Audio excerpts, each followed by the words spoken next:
पहले थे सिरमौर, अब नहीं है कोई ठौर। इस चुनाव में नहीं दिखाई पड़ रहे हैं एक भी बाहुबलियों के चेहरे, एक भी माफियाओं के चेहरे।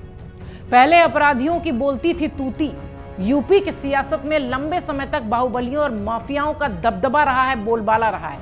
लेकिन इस चुनाव में कोई ठौर ठिकाना इनका नहीं दिखाई पड़ रहा है। बदले हालात में माफिया और बाहुबली नेताओं का सियासी ठौर खत्म सा दिखाई पड़ रहा है। खास तौर पर मौजूदा चुनाव में प्रत्याशियों की फहरिस्त अगर देखें तो आपराधिक पृष्ठभूमि के तमाम नेताओं की धमक इस बार के चुनाव में देखने नहीं मिल रही है। चाहे उत्तर प्रदेश की बात करें या देश के किसी भी हिस्से की, खास तौर से बाहुबलियों का जो शब्द है वो उत्तर प्रदेश और बिहार के इलाकों में ज़्यादा इस्तेमाल होता है, इसलिए हम बात इन्हीं इलाकों की फिलहाल करते हैं। 2017 के बाद से सियासत में मजबूत मोहरे के तौर पर इस्तेमाल होने वाले बड़े बड़े माफिया कानून का शिकंजा कसने के बाद लुप्त से हैं। ये प्रजाति लुप्त सी हो गई है, ऐसा कह सकते हैं। संभवतः ये पहला आम चुनाव होगा जिसमें माफियाओं, बाहुबलियों का चेहरा नहीं नजर आता। राजनीति और अपराध के गठजोड़ का फायदा जहां सियासी दल उठाते रहे हैं, वही माफिया भी अपनी आपराधिक जमीन को इससे मजबूत करते हैं, अपना आर्थिक साम्राज्य मजबूत करते हैं। राजनीति के अपराधीकरण की शुरुआत गोरखपुर के हरिशंकर तिवारी से होना ही माना जाती रही है। पश्चिम में डीपी यादव इसके सूत्रधार बताए जाते हैं। इसके बाद राजनीति में अपराधियों को शामिल करने की एक होड़ सी मच गई। सभी पार्टियां इस होड़ में लग गईं। मुख्तार अंसारी हो, अतीक अहमद हो, ब्रजेश सिंह हो, विजय मिश्रा हो, धनंजय सिंह हो, रिजवान जहीर हो, अमरमणि त्रिपाठी हो, ये तमाम वो नाम हैं जो कि आपराधिक पृष्ठभूमि वाले सियासी चोला ओढ़कर राजनीतिक दलों का सहारा लेते हैं और अपनी आर्थिक पृष्ठभूमि को मजबूत करते हुए आए हैं और खुद को बाहुबली कहलवाते हैं। तूती बोलती थी इन अपराधियों की। लोकसभा विधानसभा चुनाव ही नहीं, निकाय चुनाव तक में मुस्लिम मतदाताओं को साधने के लिए हर दल अतीक अहमद जैसे माफिया पर निर्भर था। हर दल। अतीक को पहले सपा ने अपनाया, बाद में अपना दल और कांग्रेस ने भी इसका सियासी फायदा उठाया। इसी तरह मुख्तार अंसारी की बात करें तो अपराधी जो थे वो सियासी दलों ने सिर आंखों पर इस अपराधी को बैठाया था। पूर्वांचल में अल्पसंख्यक वोटों के आकर्षण ने सियासी दलों को मुख्तार से दूर नहीं जाने दिया। बीजेपी और सपा ने भी इस तरह के लोगों का कद बढ़ाया। हरिशंकर तिवारी वो नाम, यूपी के चुनावी इतिहास में जेल से चुनाव जीतने वाला गोरखपुर के हरिशंकर तिवारी का नाम सबसे पहले आता है। माफिया, बड़ा माफिया हरिशंकर तिवारी माना जाता रहा है। श्री प्रकाश शुक्ल जैसे दुर्दांत अपराधी के संरक्षक रहे हरिशंकर तिवारी के जलवे कांग्रेस, सपा, बसपा और बीजेपी पर खूब दिखाई पड़े। हरिशंकर तिवारी की बाहुबली छवि का फायदा उठाने के लिए इन दलों ने न केवल कई बार विधायक बनाया, बल्कि सरकार बनी तो तीनों दलों में हरिशंकर तिवारी कैबिनेट मंत्री बनाए गए। बीजेपी ने 2 बार कैबिनेट मंत्री बनाकर उन्हें सम्मान दिया। इस तरह मुलायम सिंह यादव ने मंत्री पद देकर उनका सियासी कद बढ़ाया। धनंजय पर बसपा की कैसे विशेष नजर रही ये समझिए। बाहुबली नेता धनंजय को, छात्र राजनीति से अपराध में कदम रखने वाला धनंजय, हत्या का प्रयास, सरकारी टेंडरों में वसूली, डकैती, दर्जन भर से ज्यादा मुकदमे थे इस पर। 1998 में 50,000 के इनामी बन चुके धनंजय ने 2002 के विधानसभा चुनाव में रारी क्षेत्र से निर्दलीय चुनाव जीतकर सियासी दलों को अपनी ताकत का, अपने वजूद का एहसास कराया। ऐसा ही एक नाम विजय मिश्र। सपा में इन्हें पनाह मिली, इन्हें सपा का संरक्षण मिला। 1980 तक पेट्रोल पंप के संचालक रहे विजय मिश्र देखते देखते अपराध की दुनिया में चर्चित नाम हो गया। सियासी दल भी इनके नाम का फायदा उठाने लगे। हत्या का प्रयास, वसूली, कई ऐसे आपराधिक मामलों में यह घिरा था। सपा में विजय को इतनी अहमियत मिली कि देखते ही देखते विजय सपा प्रमुख मुलायम सिंह यादव के किचन कैबिनेट का सदस्य बन गया।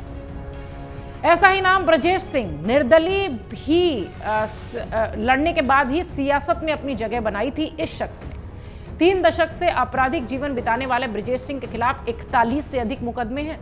इनमें सामूहिक हत्या, गैंगवॉर, अपहरण जैसे संगीन मामले शामिल हैं। मकोका, टाडा, गैंगस्टर एक्ट, कोई भी ऐसा बड़ा एक्ट नहीं है जो इस पर न लगा हो।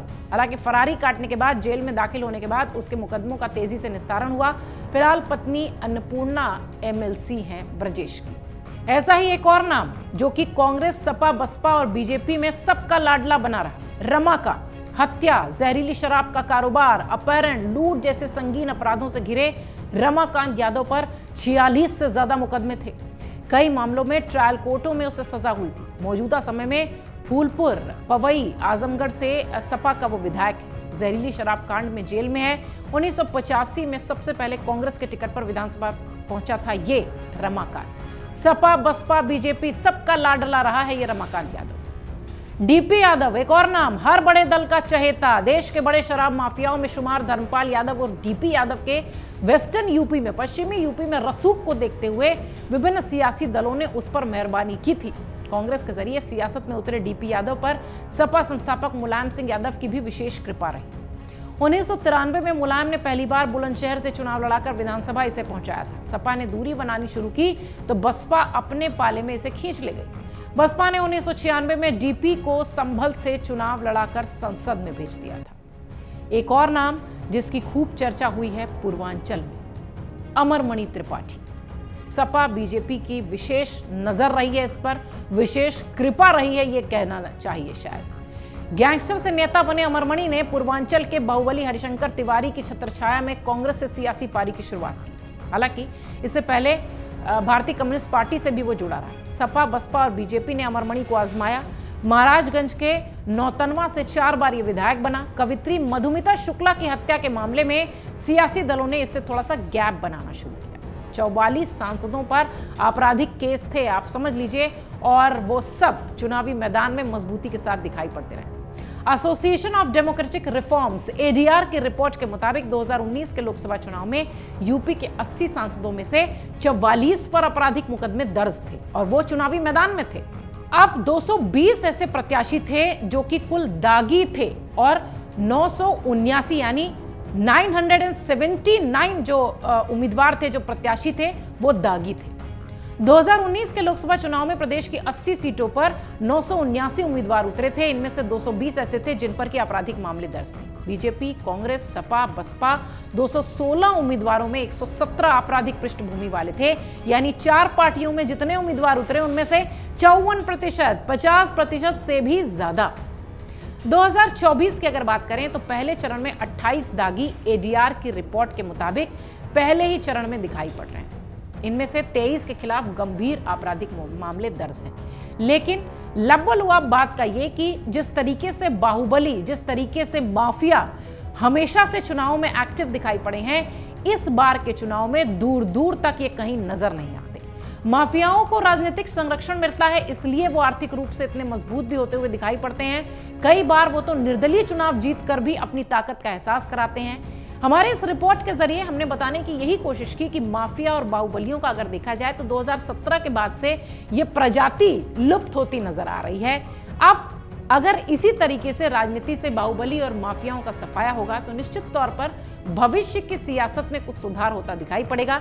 लेकिन जैसा कि हमने कहा कि राजनीतिक संरक्षण से ही ये लोग बढ़ते हैं और ये लोग भी बढ़ते हैं और राजनीति भी दल जो है अपनी बढ़ाते हैं। इसलिए ये कह पाना कि इससे बहुत दिन तक ऐसे ही अछूते रहेंगे, ये थोड़ा मुश्किल लगता है। लेकिन हाँ, अगर ऐसा होता है तो निश्चित तौर पर भारतीय राजनीति के लिए ये एक सुखद और अच्छी खबर है। अगर आप ये वीडियो YouTube पर देख रहे हैं तो हमारे चैनल को सब्सक्राइब करें और बेल आइकन को दबाना ना भूलें। अगर आप Facebook पर ये वीडियो देख रहे हैं तो हमारे पेज को लाइक करें।